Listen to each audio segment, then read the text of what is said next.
Not as bad as it could have been. Quite honestly, if I had known up front that I was reading a book about proof and certainty written by a COVID scientist, I would never have picked the damn book up to begin with.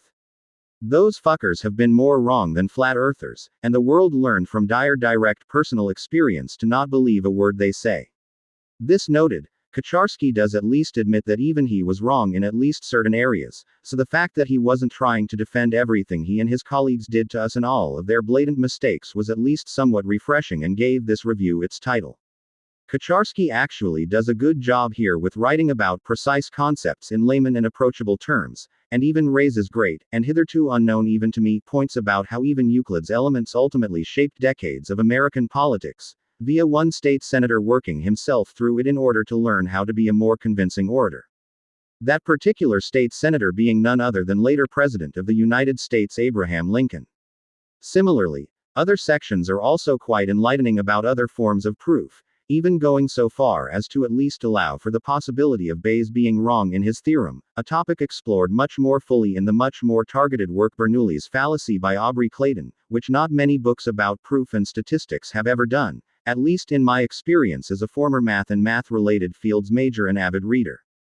Long story short, I came within a half dozen classes of getting degrees in computer science, the one I ultimately did get mathematics, and secondary mathematics education at once, almost 20 years ago to the day as I write this review.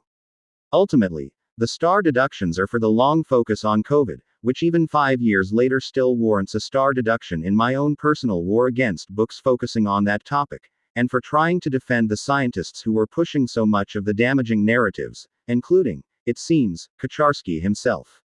In a book about proof and certainty, where history has now proven that one group of scientists in particular was so incredibly wrong in their certain judgments, to defend that very group of scientists is correct as to actively deny reality, and this cannot be ignored in such a text as this. I've since come to forgive, be far more lenient about more passing references to that horrible period of the 21st century, by the way. Now, maybe your political positions align more with Kucharski's. Maybe you still believe the blatant lies the world was fed about that period that ultimately caused far more harm and devastation than the actual virus ever did. In which case, you're going to love this book. But for those like me who believe that every single one of those scientists should find a more appropriate job that suits their actual knowledge and skill level, burger flipper, maybe, read this book anyway. Kucharski really does have some great stuff here, when he's not talking COVID. Recommended.